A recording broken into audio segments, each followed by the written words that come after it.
25, 25 years plus 1 day, and she's spending the weekend with us, so thank you very much. Her presentation today is entitled A Talk About the Birds and the Bees. This talk is about, I'm going to have to do this, sorry. No judgment. Thank you. This talk is about what we know about the mental life of animals. Much has been learned in just the past 2 decades about what cats and dogs, chimps and apes, octopi and fish, and birds and bees think and feel. What can understanding the cognitive lives of animals teach us about the nature of cognition and the ethics surrounding how we treat other sentient, pain-feeling animals?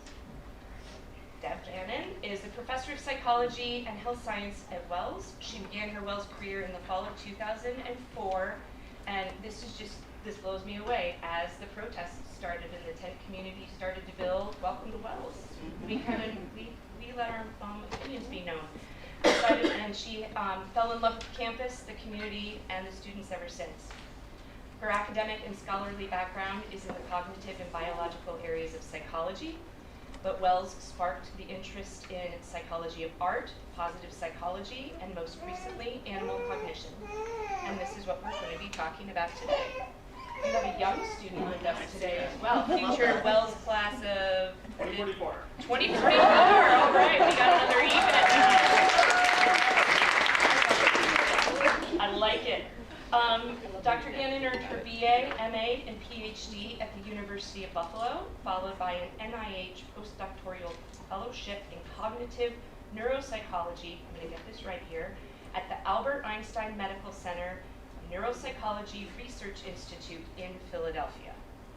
Okay, so with that, I will let you take it away. Oh, actually, I'm going to say, I think we have a full house, simply because I have heard all sorts of amazing things from students, current students, past students, etc. So I'm really looking forward to getting super smart today. So thank you very much. Thank you. Welcome, students. And I love that we have a future 2044 graduate here. I don't think I'll be around for that one. So, yes, I'm a professor of psychology and recently added health sciences to my affiliation here at Wells. Today my talk is going to come from the psychological realm mostly, although because it's animal related, it is also relevant to the health sciences. Now at Wells, some of you may not know this because this is something that was adopted by the Wells faculty just in 2018, but we like to start our meetings, not necessarily our classes. Every class doesn't start with this, but definitely a meeting. So Kristen said she wanted to do this at least once a day at reunion, so I'm going to be the one reading this today. All right, so our Cayuga land acknowledgement reads, Wells College recognizes our collective responsibility to acknowledge our colonial history. This land is the traditional land of the Cayuga Nation, a member of the Haudenosaunee Confederacy. Wells College commits itself to ensuring the traditions and culture of Indigenous peoples are embraced and reflected upon in order to engage in solidarity with the Cayuga Nation. I'd also like to this is a huge honor for me to even have been asked to do this. Seriously, I almost am like in tears thinking about even doing this. It's such an honor to be here. Can you speak up or use a microphone? Sure, yeah. Your voice drops down, it's very hard to hear you. Thank you. Okay, sure. Hello?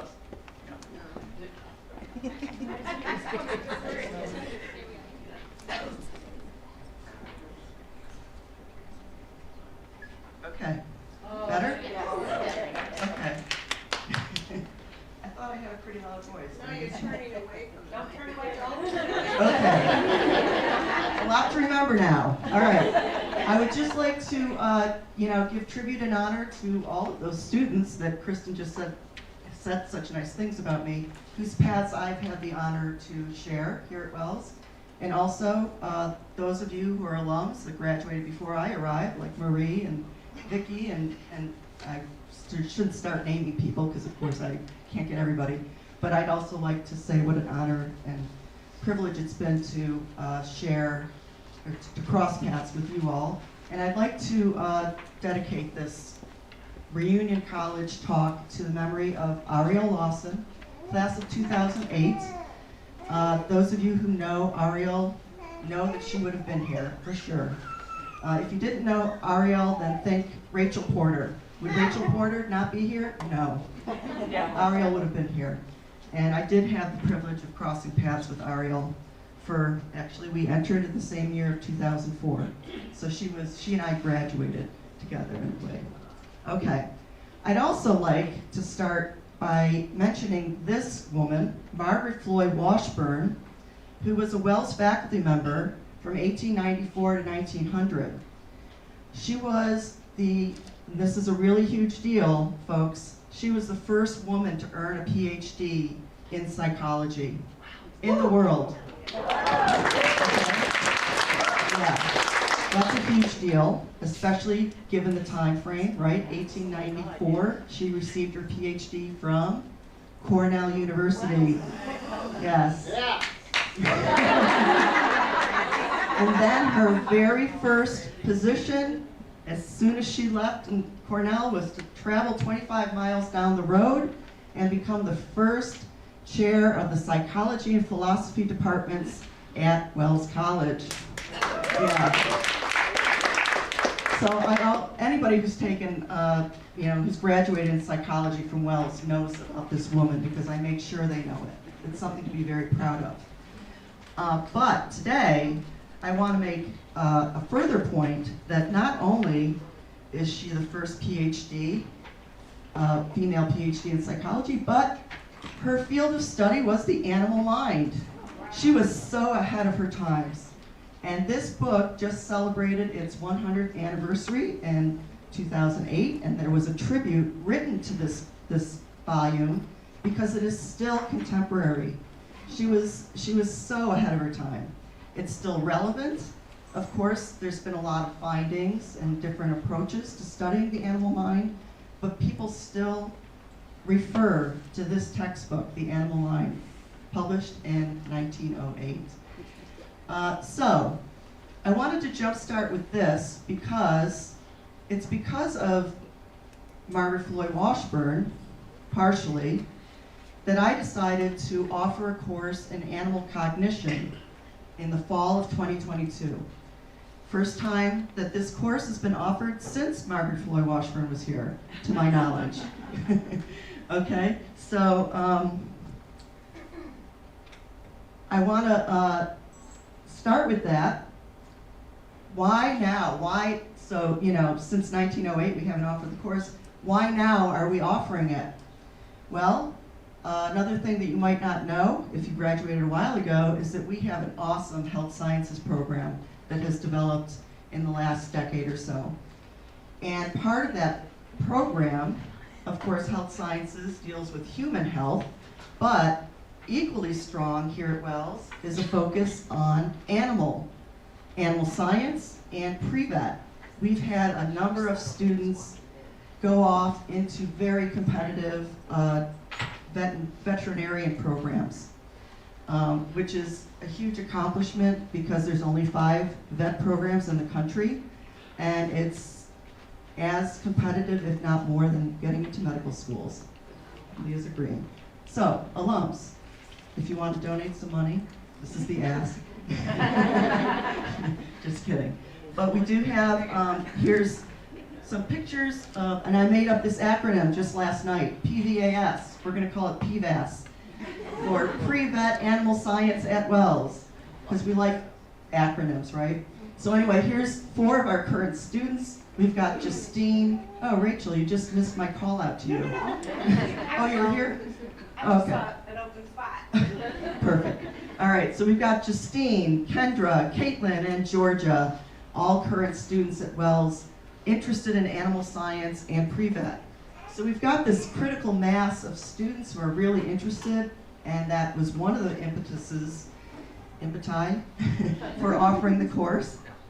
Nora, did you take the course? No, okay. The other reason for offering it now in 2022 is because, wow, this is a hot topic. The majority of these books that you see here, we used in the course, and the majority of them, for some reason, were published in 2016. I don't know, 2016 was like a hot year for animal mind, animal cognition. So here's a number of books that we drew upon, as well as, primary source materials, journal articles. But I just wanted to show you the breadth of interest in animal cognition that has arisen recently. And if you want a recommendation for something to read this summer, if you're a dog lover like me, I recommend Inside of a Dog by Alexandra Horowitz. It's wonderful. And the other one that this one came hot off the presses just before I started the class in the summer of 2022, is The Mind of a Bee. You might think that bees wouldn't be the most interesting thing to study for animal cognition, but oh my gosh, you gotta read this. It's a beautiful book and a beautiful, description of the life of bees and the mind of bees.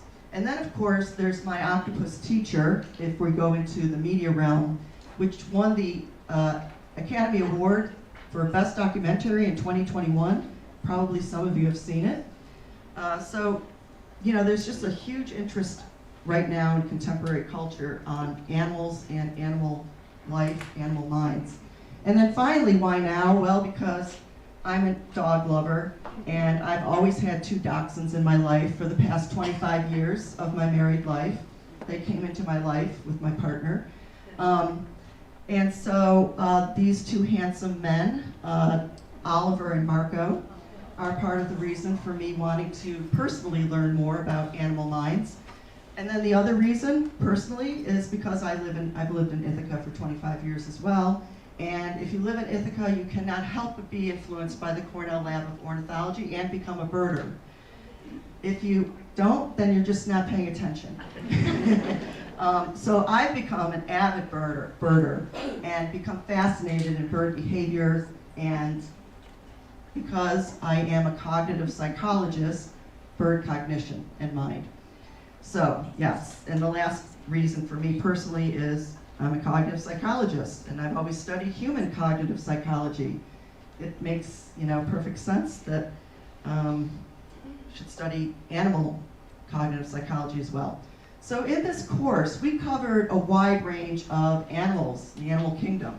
Yes, the apes and the chimps, primates like us, what biologists call charismatic megafauna.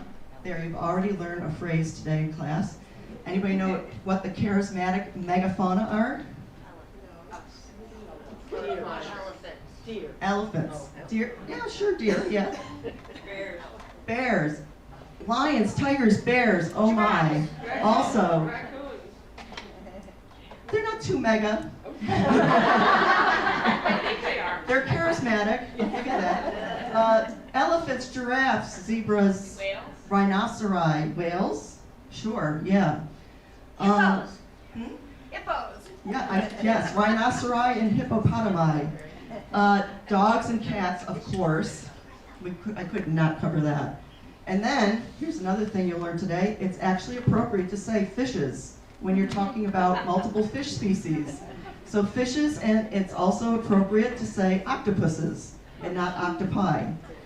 We learned that. And then, title of the talk is The Birds and the Bees, and yes, we definitely covered the bees and lots about birds. Julia was in that class. I sure was. Right.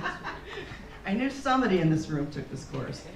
All right, so I've only got really, I'm going to try to cover an entire semester's course in half an hour. I don't think so.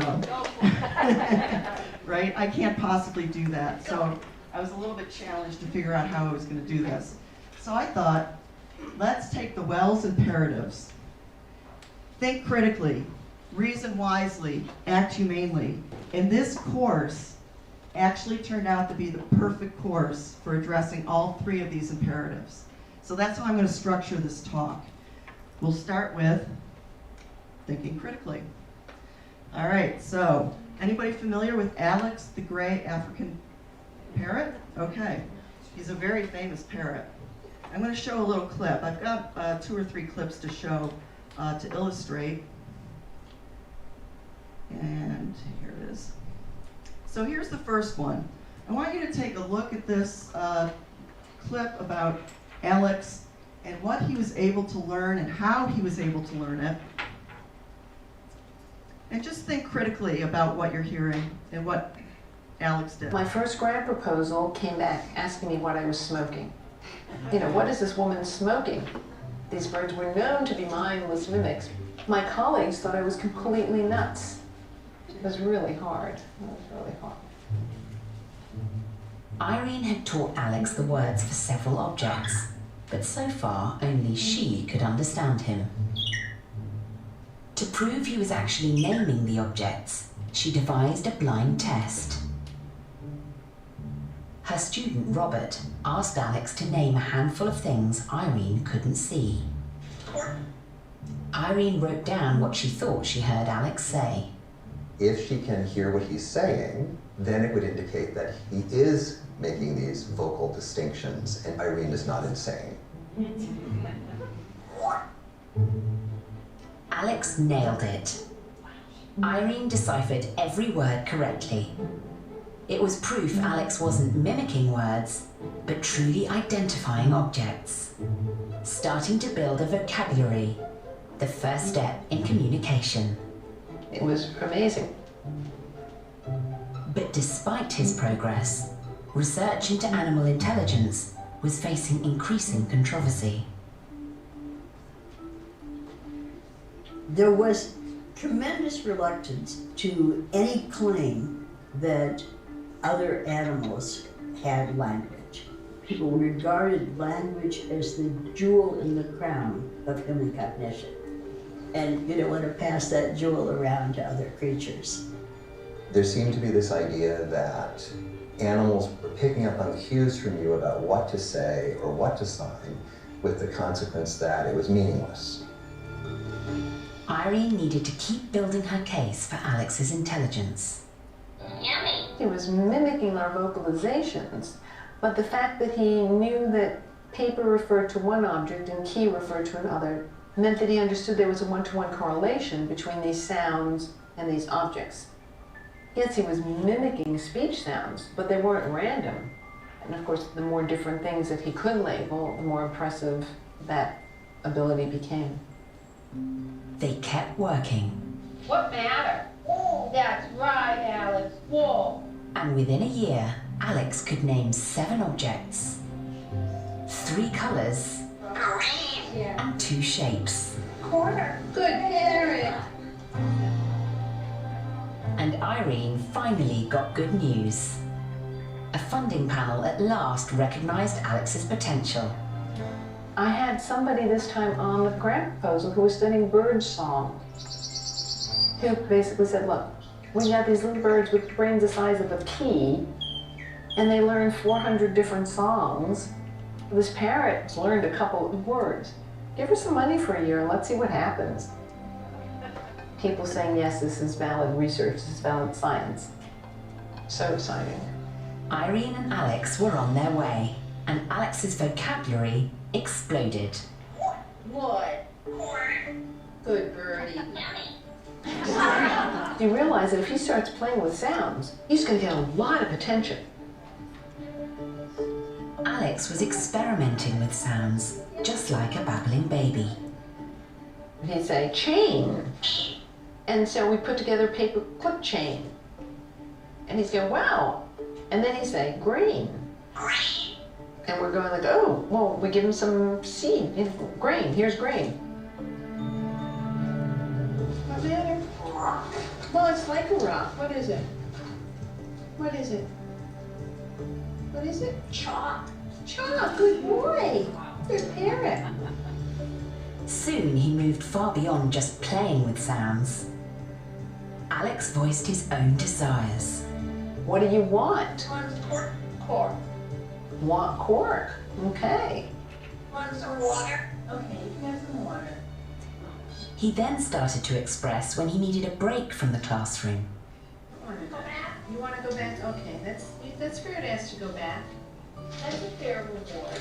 What? And developed a ritual which ended each day. Going dinner. Yeah, we're gonna go eat dinner.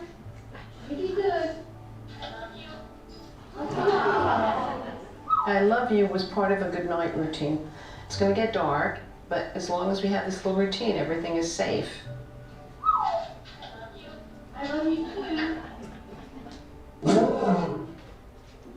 Okay.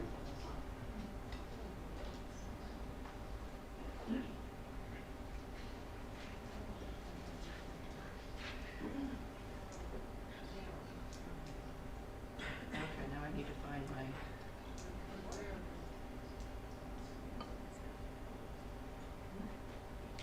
I don't know how to do it.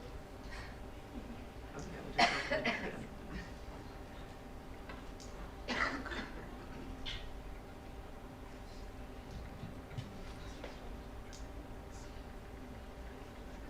Okay, So, pretty impressive.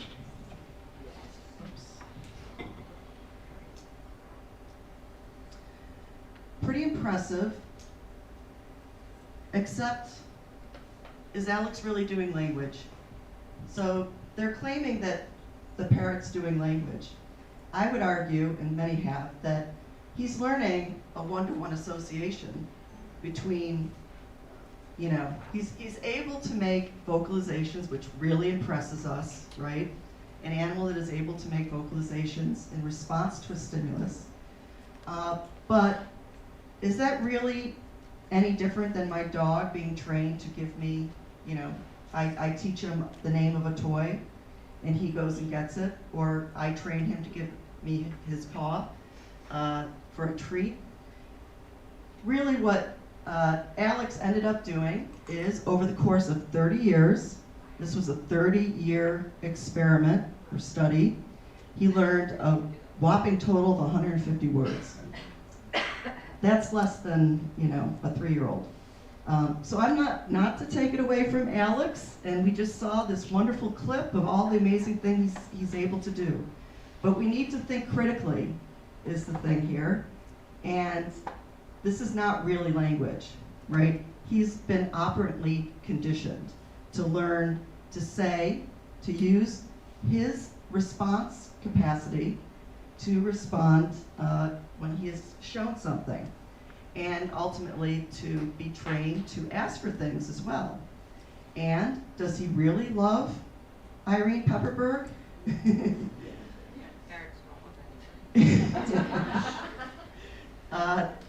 So how do we learn language?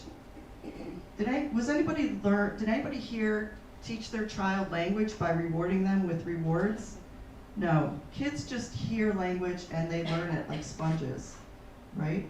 But not true. If your child asks for a book, you hand them a book. If your Yeah. child asks for water, you give them water. So Yeah. there's a little bit of that going on. There is. But language is more than just learning connections between words and objects, right? It's being able to create unique combinations of words using syntax and grammar, and being able to understand unique combinations of words. So, you know, language is a lot more than just stimulus-response connections. There seems to be in this, you know, early on when we studied animal cognition, animal minds, this need to, you know, if an animal can do what we can do, then that's impressive to us, right? But why should they have to do what we do? Do animals have to do what we do in order for them to be considered smart, right? If so, then if this was turned on its head the other way around, my dog would think I'm a complete idiot, because if he tested me on things, I would be able to smell the things that he can't. He would think I'm totally, you know, totally dumb. Maybe he does. I'm sure he does. Well, interestingly, when we use dogs as working dogs, we value them for what they did. Yeah, It's only since we've domesticated them that we want them back like us. right. We used to value their skills, and Right. as we domesticated them, we ceased to value them and want them to be like us. Right, and when we study animal cognition, we're looking for them to behave like us. When really, you know, why do they, as Leah said to me earlier today, it's like we try to put them in a human box. And they're not human. They've evolved to satisfy different ecological niches and different problems. So we shouldn't expect them to be like us. Basically, measuring animal intelligence by human standards misses the point. Each species is optimally designed for its ecological niche. Thus, every organism, every species is intelligent in exactly the way it needs to be to satisfy that niche. Our solution, the human solution to our ecological niche and environmental problems, was to develop language, to evolve language and abstract thinking. For other species, it was something else, equally wonderful. We seem to, devalue that and insist that intelligence and smartness has to fit our measures. So this squirrel doesn't have any need to count to 10, right? No more than I have any need to cache nuts, right? So I don't know how to cache nuts. And we did learn about squirrels a little bit, and it turns out that caching ability is really remarkable. They have an organizational scheme that would just blow your mind. But anyway, we don't do that, and nor should we. We don't have a need to. They don't need to count to 10. The other thing that, the saying good night to Irene at night is a bit of anthropomorphizing. And I wanted to just play this brief clip that features Kevin McGowan, who's a world-renowned ornithologist who happens to be at the Lab of Ornithology at Cornell, and he just does such a wonderful job of explaining why anthropomorphizing is unnecessary and not good, and he does it very quickly and much better than I could, so I'm going to let him tell you this. When we watch birds, it's tempting to think of them as people, having all the same motivations, concerns, and desires. That's called anthropomorphism, and it's a perfectly natural way to think. But it's a huge stumbling block to understanding what's actually going on. Birds aren't little people, and they have few of the same concerns and motivations that we do. Humans are unusual animals, and it's not our big brains and our superior intelligence that are the most different. Heck, we actually don't use our brains as much as we think we do. Many of our decisions aren't particularly rational or well thought out. The big difference is our social behavior. Humans are one of the most complexly and thoroughly social creatures on the planet. Only ants, bees, termites, and maybe naked mole rats come anywhere close. Every single thing we do gets filtered through the lens of our social nature. We care what other people think about us. We care what other people do. We're completely dependent upon each other for our survival, so it matters what happens to the others in our community. We care about our family, our friends, our neighbors, our tribe members. That's the only way such pitiful, naked, defenseless creatures like us could have survived all the saber-toothed tigers and cave bears out there. We band together and we become strong. But that's rare in the natural world. Sure, lots of birds flock up and take advantage of group vigilance and defense, but the details are different. People know each other as individuals, and we continuously interact with the same set of people over and over again. We stay together in our groups. Most birds don't do that. Most aggregations or flocks of birds don't have constant membership. The birds are only temporarily coming together to exploit a good food source or to hide behind each other for protection from predators. Mixed species flocks of ducks or shorebirds form because the benefit each bird gets works just as well with birds of other species as it does individuals of the same species. They're not building relationships, they don't have strong social bonds, and frankly, they don't really care about the welfare of other individuals. Very few birds live in family groups that remain together throughout the year. Most young birds leave their parents rather quickly and strike out on their own. So for example, if you saw an adult bald eagle interacting with a young eagle over the winter, you might be tempted to think they were a parent and offspring and interpret their interactions as having some kind of teaching or protective function. In fact, young eagles leave their parents after only a few months and they may never see each other again. Any adult juvenile pair in winter is unlikely to be a parent and offspring, and their interactions are most likely to be competitive or even hostile. Now there are some birds like crows, cranes, and black vultures that do live in family groups, but those cases are the exceptions in the bird world, not the rule. Birds are birds, not winged humans. You won't see many big families, you won't find leaders and bosses, chiefs or soldiers. That's just not the way the world works. And if you look too hard for it, you miss out on the fascinating things that birds actually are doing. Exactly. Okay. I probably have lost my PowerPoint again. Nope, there it is, okay. Except not where I left it.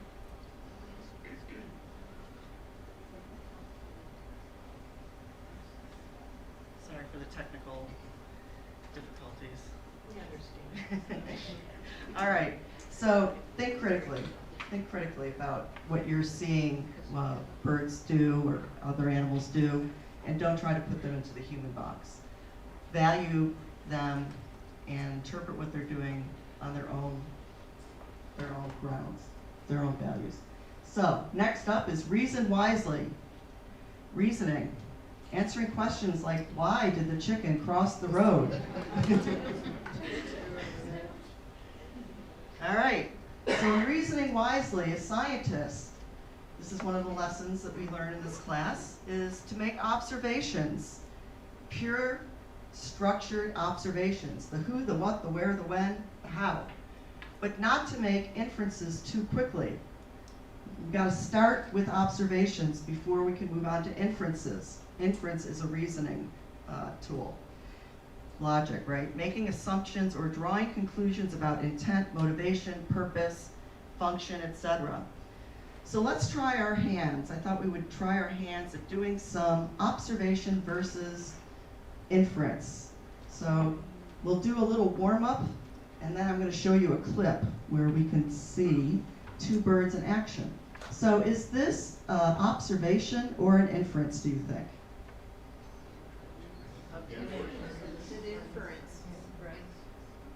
This is an observation. The brown bird looked toward the blue bird. Pretty straightforward. We're not making any judgments about intent or motivation or function. It's just the facts, ma'am. The brown bird is looking toward the blue bird. What about this one?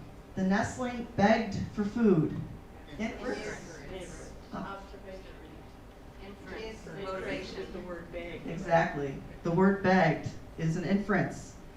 We don't know why the bird has its mouth wide open like that. Perhaps because, I mean, it's not necessarily begging, right? Young birds. If this was an observation, we would say an adult bird arrived at the nest with a couple of baby birds in it, one with its mouth wide open. That's an observation. To assert motivation to this young bird saying that it's begging, we don't know that it's begging. It could just be sitting there. This is the way birds get fed. They open their mouths as wide as possible, hoping to get some food suddenly dropping from the sky into that yawning mouth, right? It could also, we don't know, be squawking because an intruder came to the nest. Maybe this isn't its parent. It could be upset. We don't know, is the point, and we can't make that inference. All right, the chickadee left the perch as the titmouse approached and landed on it. Observation or inference? Observation. Good, you guys are getting good at this. All right. The crow called angrily at the hawk. Inference. Okay, all right. I'm going to skip the last one and go right to our clip of Laysan albatrosses. And I want you to watch this and think about how you would describe what's going on here.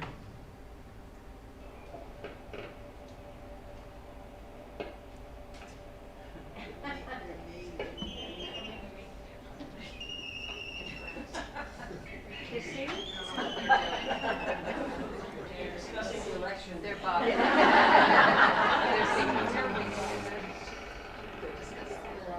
They're dancing.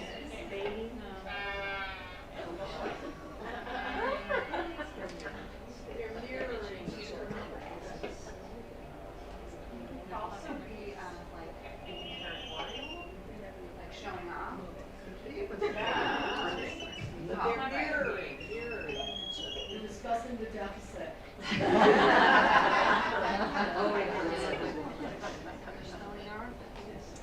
I think we should lift the depth ceiling.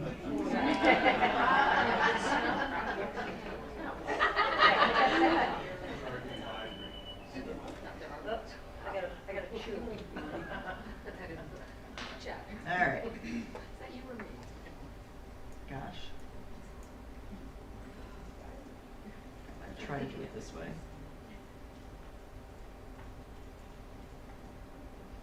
Okay. So students, let's see, I'm going to give you a list of people's descriptions of what they just saw, and you tell me if it's an observation or a inference. Okay, that didn't work. There we go. No?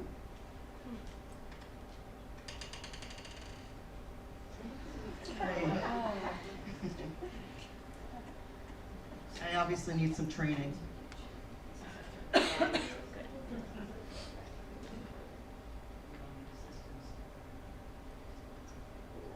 Okay. Two birds are facing each other and start clacking their beaks together. Observation. Good. Looks a little like jousting, but they don't seem angry with you. Good. The birds are making squeaking and mooing sounds, sometimes with their heads stretched up. Okay. Observation. One bird takes a break to preen underneath its wing, then goes back to bill clacking with the other bird. Observation. They bob their heads up and down and keep clacking their beaks and making other sounds. Observation. The other bird does the same thing with the wing behavior, then the first bird does it again. They're both doing it. Observation. Okay? Perhaps the wing movements are some kind of display. Inference. At first I thought these two might be fighting for some reason, but maybe they are courting. Inference. And finally, maybe these birds are love partners who can really dance, showing they have really good eye, foot, beak, wing coordination or something. Hypothesis.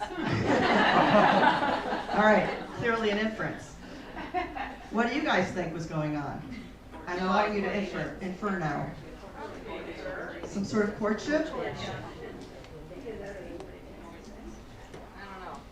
don't know. Okay, so see, this is the danger of making inferences too soon, because those are actually two female albatross. Doesn't mean they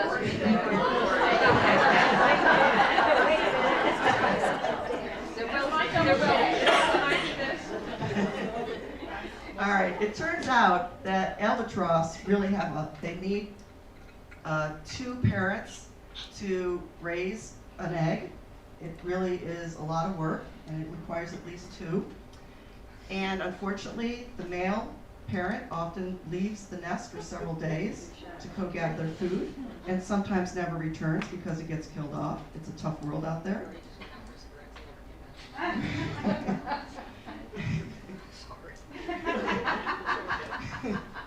like the gallery over here. Good class.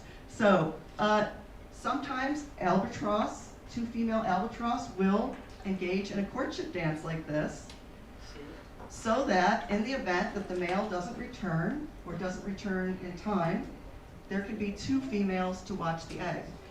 Both females will have delivered an egg, and they will choose one to take care of. Yeah. So, yeah. So it's a very intricate negotiation they were going through. Yeah, yeah. Do we know anything about what go? I'm this is a serious question. Do we know anything about how they choose, or the age, or the size of the egg, or anything? I don't know that. Maybe our next speaker does. He's the ornithologist, you know? All right, if he doesn't know, I don't know. Maybe. All right, before I move on to act humanely, I want to combine Think Critically and Reason Wisely in this wonderful book that we actually started the semester out with, which is called Are We Smart Enough to Know How Smart Animals Are? This gets back to the issue I spoke of earlier, and that is, you know, we need to figure out how we can understand the interior lives of birds when their interior lives are undoubtedly so much different from ours. Undoubtedly, because even if we just talk about sensory systems, their sensory systems are so different from ours in most cases.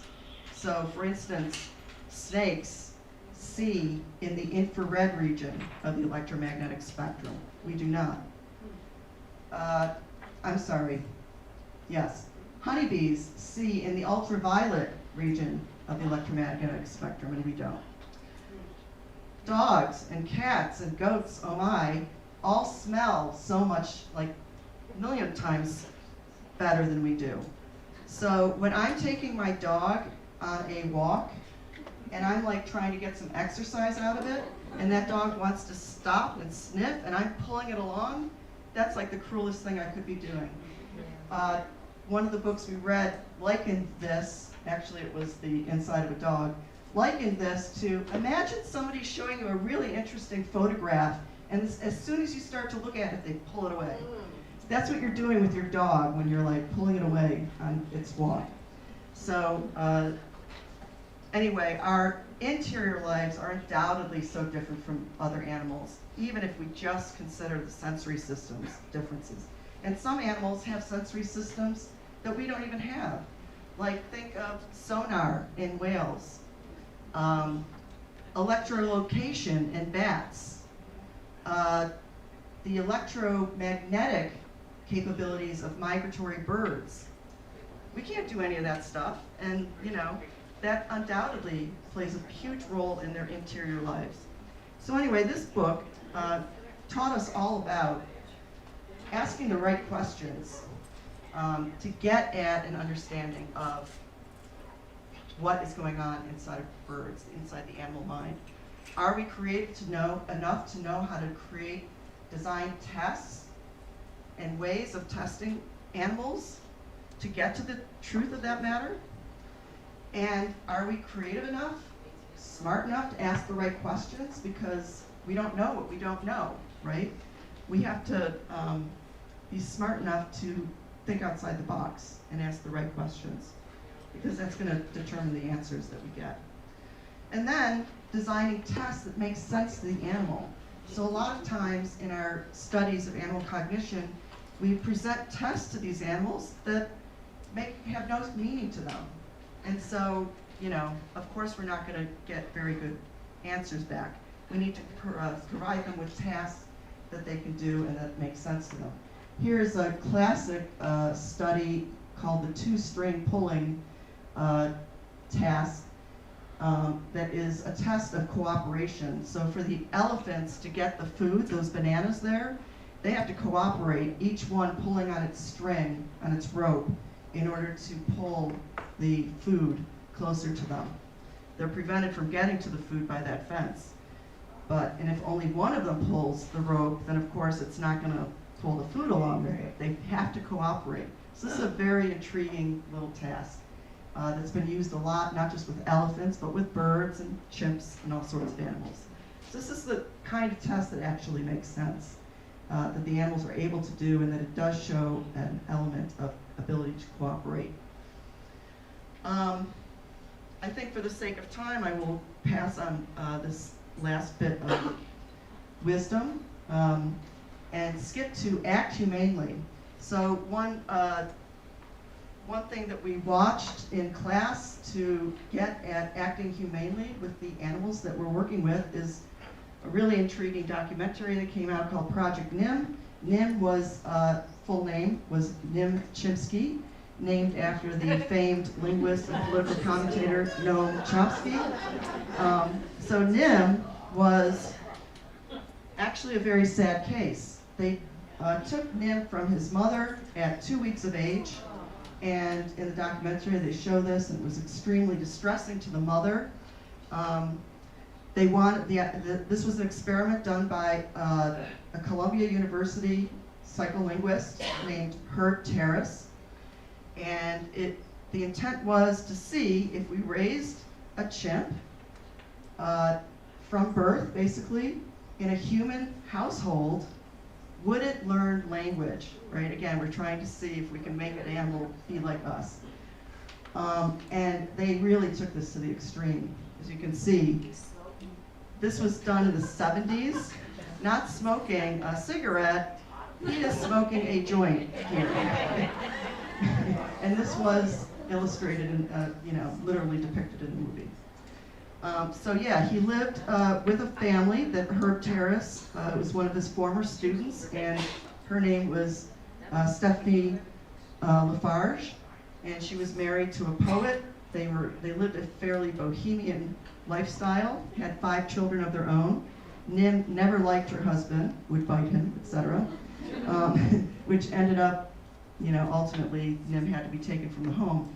But just to show you how, how this was taken a bit too far, and the students always gasped at this part of the documentary. Stephanie Lafarge actually breastfed this chimp. Yeah. Yeah.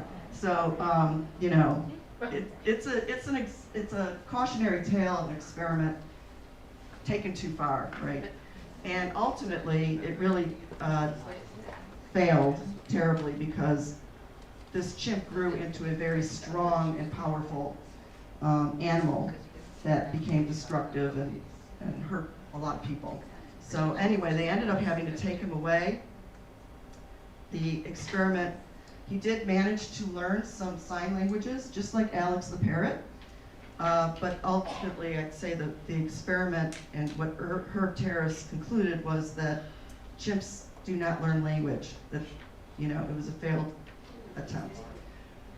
What we did learn from this documentary, but also a lot of other situations that we read about in these books, is that, yes, animals are sentient.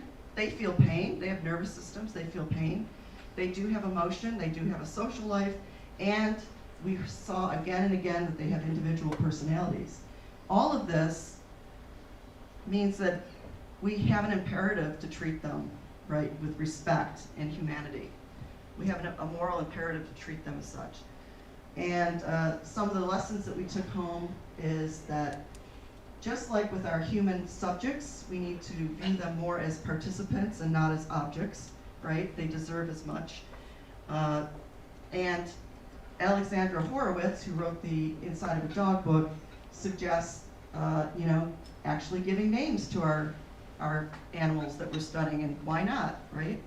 Our subjects have names, our human subjects have names, why not our animal subjects to help make them, you know, a little bit more humanized. R-E-S-P-E-C-T, Aretha.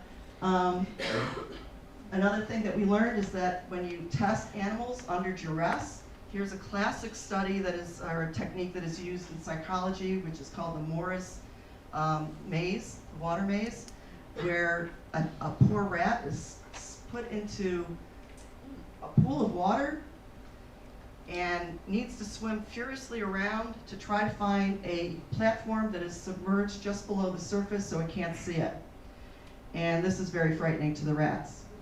Another thing that psychologists have done, and this is somewhat absurd, is that we deny food to our animals in learning and memory experiments. Now, don't we know that kids don't do very well on tests of learning and memory when they're hungry? So it seems absurd to, you know, to think that animals are going to do well on tests of learning and memory when they're starving, right? But to get them to perform, this has long been the technique. So anyway, we did discuss quite a bit about acting humanely towards animals, and finally to be less anthropocentric, to be less trying to devalue other cognitive lives, and instead value them on their own merit and not on our yardsticks. And if you do that, you can't help but appreciate them more. And basically everything that we learned led us to understand the importance of conservation, yes, of birds and bees, especially. So for me personally, I'm going to give more sniffy walks to my dachshunds. Oliver and Marco have since had more sniffy walks. Being more mindful of bees and planting more pollinator species, being aware of, you know, a whole new world through the eyes of birds. I might never go fishing again after I've learned about how painful the hook is for a fish and how painful the whole thing is for us, for them. I might never eat lobster or octopus again, and certainly not foie gras, and factory farm meat might be off the table too, right? So this class really was a great, you know, lesson in all three Wells imperatives of thinking critically, reasoning wisely, and acting humanely. Okay, I got a couple minutes, and I just want to end with a couple of really interesting projects that came out of this class. Andriana Downing-Zhang, who just graduated, wrote a really intriguing paper addressing the rat problem in New York City, using what we know about rat Cognition, turns out that they have incredible spatial cognition abilities. They can form a mental map, you know, like that, and hold on to it for a very long time. They also, of course, have very strong olfactory sense, and their respiration rate is really very high. And so they're getting a lot of whiffs, a whole lot of whiffs. The plan in New York City to eradicate the rats is to put out garbage after 8 p.m. at night. And Andriana argued, from what she learned about rat cognition, that this is not going to solve the problem because of those mental maps and because of that olfactory system. So this was really a very interesting, intriguing, clever paper, I thought, that came out of this. And then, when you go out for coffee in a minute, you will notice a poster on the wall just behind the coffee table from a student who proposed, because she has an ESA. Does everybody know what an ESA is? Emotional support animal. This has become a thing at Wells. I know when I started at Wells, if you had an animal, you were like in big trouble, right? Now, everybody's got an animal, including dogs, including charismatic megafauna. So anyway, Mackenzie Drown, class of 23, for her senior thesis, she took this course and at the same time was doing her senior thesis and decided to propose a dog park because, acting humanely, dogs need support too, right? So this is actually a reality. It has become a reality thanks to Dean of Students Carrie Pine, who worked with this. Yep.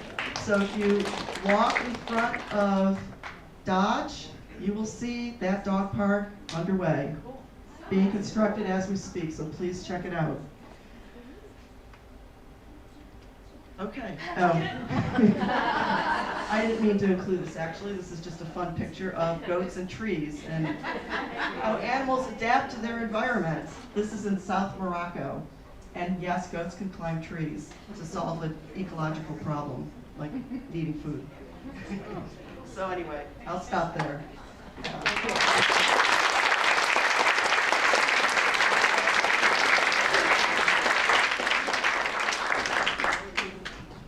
Thank you very, right? We still have this? Thank you very much. That, wow. Okay. Well, we learned stuff, right? What did we say? I think I personally now understand a lot about what the students have to say about this. I'm ready to go be a health sciences major, which is scary for so many different reasons. But with that being said, a couple of things. First and foremost, thank you very much. I have something for you that I left up at my thing, so I will get that for you. It's right at my table, right up there. One other piece, for those of you, Are we doing questions? Questions? Yes, thank you so much. Okay, you know what we do? We have time for questions. Thank you, Rhea, keeping me honest. Again, Rhea's keeping me honest. Okay, questions for Professor Gagnon. Okay, I'll start with BJ. Can I make, it's a comment, when we were here, class of 73, we had a rabbit, and there was a kitten or cat, and there was chickens and ducks. Awesome. French house. They didn't last very long, and the farm got the chickens and the ducks, and the rabbit died. And when the cat came back, she had 7. And she went home to Virginia. So we did have some pets early on. I'm happy for everybody else that you're allowed to have dogs. And there's certainly lots of cats on campus.